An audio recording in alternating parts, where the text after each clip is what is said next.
তাছাড়া আমারে বাড়ি থেকে নিয়ে গেল কুষ্টিয়ার গ্রামের বাড়ি হালসা থেকে, আর পরের দিন পেপারে দিলেও কে দিয়েছে যে কুষ্টিয়ার চোরহাঁস থেকে ওনাকে আমরা গোপন আস্তানা থেকে নিয়ে এসেছি।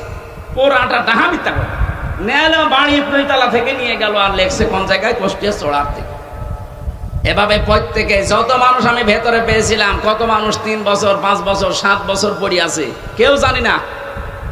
ওই ডিবি অফিসে কাউন্টার টেরিজমে মাটির নিচে পড়ে আছে, চেহারা দেখলে ভয়ঙ্কর, ভয় লাগে মাঝে মাঝে। এত বড় বড় নখ হয়ে গেছে, 4 মাস 5 মাস পরে একবার নখ কাটতে দেয়, চুল দাড়ি গোপ, মনে হচ্ছে ওরে বাবা জঙ্গল থেকে আসতেছে। কেউ জানে না। সিলেটের একজনকে পেয়েছিলাম, আমার পাশের ছেলে ছিল, যে ভাই কয় বছর আছে, বলছে আমি জানি না।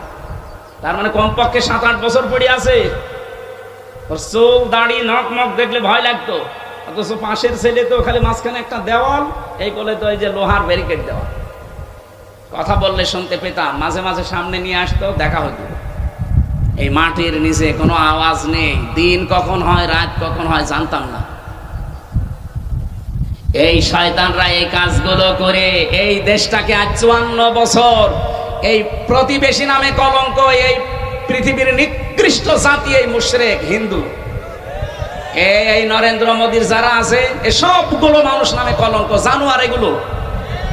এই জানোয়ারদের কারণে এই দেশে ইসলাম যেন উঠতে না পারে, সেই কাজ ওরা করেছিল। আগে ধরেছিল আলেমদের। বাংলাদেশে